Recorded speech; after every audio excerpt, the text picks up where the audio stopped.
Hola, en este video vamos a ver algunas ecuaciones logarítmicas, pero en este caso que tengan una mayor dificultad. Vamos a ver qué podemos hacer cuando tenemos en la ecuación una suma de logaritmos. Fíjense que tenemos en nuestra ecuación de ejemplo el logaritmo en base 2 de x más 1 más el logaritmo en base 2 de x. La base es coincidente, pero tenemos dos logaritmos. Entonces la idea es siempre reunir los logaritmos en un único logaritmo. Para eso vamos a hacer uso de las propiedades que anteriormente hemos utilizado en prácticos anteriores. Es decir, recordemos que había una propiedad que decía que el logaritmo de un producto lo podíamos desdoblar en el logaritmo de una suma, es decir, el logaritmo de x más el logaritmo de y. Si usamos esta propiedad pero en forma inversa, cuando tenemos la suma de dos logaritmos, podemos rearmar el logaritmo de un producto. Entonces, eso es lo que vamos a hacer en nuestra ecuación. Dado que tenemos una suma, vamos a rearmar un único logaritmo, es decir, vamos a escribir logaritmo en base 2 y vamos a juntar ambos argumentos dentro de un único logaritmo. Y como hay una suma, los vamos a juntar a través de un producto. En este caso sería x más 1 por el otro logaritmo, tenía argumento x, así que por x, igual a 1. Lo que hemos logrado es juntar todo en un único logaritmo que tiene este único argumento. Lo que vamos a hacer ahora es usar la definición. Recuerdan que en el video anterior vimos que tomábamos la base, lo elevábamos al resultado y eso nos debía dar el argumento. Es decir, en este caso, 2 elevado a la primera nos tiene que dar x más 1 por x.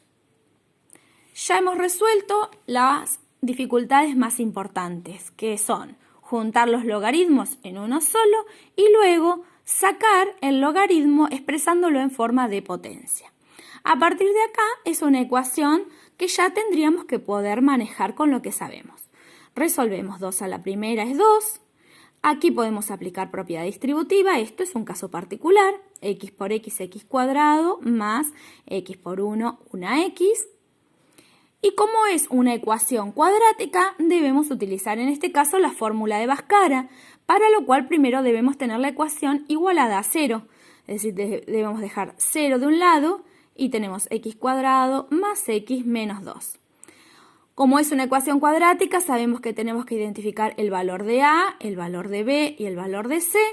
En este caso, a vale 1, b vale 1, c vale menos 2 y debemos aplicar la fórmula de Bhaskara, que decía que x iba a ser igual a menos b, menos 1 sería en este caso, más menos la raíz cuadrada de b al cuadrado, que sería 1, menos 4 por a por c. Todo sobre 2 por a. Esto ustedes ya lo saben hacer. En este caso nos queda menos 1 más menos la raíz de 9 sobre 2. Si seguimos resolviendo, nos queda menos 1 más menos 3 sobre 2. Y eso sería igual a, por un lado, hacemos una flechita, menos 1 más 3 sobre 2. Y por otro lado, menos 1 menos 3 sobre 2. Al resolver, menos 1 más 3 nos queda 2 sobre 2. Primera solución nos quedaría 1.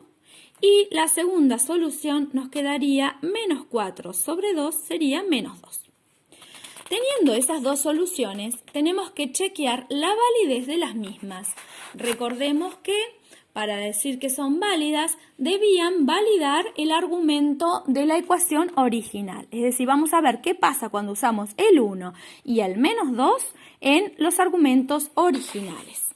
Voy a mover un poquito. Tenemos que los argumentos eran x más 1, ¿sí? Y en el otro caso el argumento era x. Entonces, si nosotros evaluamos en 1, tenemos 1 más 1, eso nos da positivo. Y el otro argumento también es 1, que también es positivo. Ahora, si evaluamos en menos 2, nos queda menos 2 más 1. Este argumento ya no nos da, porque nos da negativo, y el otro argumento era la x, que valía en este caso menos 2, tampoco da. Entonces, de las dos soluciones, la única solución que es verdadera es el 1 y el menos 2 se considera como no válida. ¿Se entendió lo que hice? Tomé el número y lo controlé en la ecuación original. Si yo ponía un 1 acá, 1 más 1 me daba 2, eso es válido porque el argumento es positivo. Ponía el 1 acá, me da 1, el argumento es positivo. En cambio, si ponía el menos 2 más 1, me da negativo, me da menos 1 y ya hace que mi solución no tenga validez. Veamos otro ejemplo. Supongamos que ahora en vez de tener una suma, tenemos una resta de logaritmos. Y entonces podemos usar la propiedad análoga, pero para la resta. Nosotros sabíamos que si teníamos una resta, quería decir que podíamos armar la división. El logaritmo en base 2 de x más 7 dividido el otro argumento que es x más 1. Estamos haciendo el proceso contrario al que hacíamos antes. Antes sabíamos que si teníamos una división, la transformábamos en una resta de dos logaritmos. Ahora es al revés.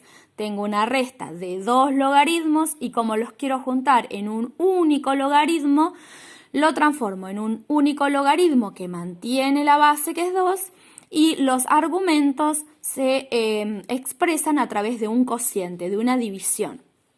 El resultado de esto era 4. Una vez que reuní los logaritmos en un único logaritmo, planteo la transformación a potencia, es decir, 2 elevado a la cuarta me tiene que dar este argumento. Entonces me queda 2 a la cuarta igual a x más 7 sobre x más 1. 2 a la cuarta es 16 sobre el cociente que lo mantenemos por ahora. Y lo que nos faltaría es ahora esa división. Como todo esto es el denominador, es el que está dividiendo, lo vamos a pasar al otro miembro multiplicando. Nos va a quedar entonces 16 por x más 1 igual a x más 7. Ya es una ecuación sencilla, lineal, que aplicamos propiedad distributiva. Nos queda 16x más 16 igual a x más 7 y reagrupamos las x de un lado y los números independientes del otro. Voy a pasar las x entonces para un solo miembro, pasé esta restando y al 7 le voy a pasar el 16 restando. Eso hace que nos quede, entonces, por un lado,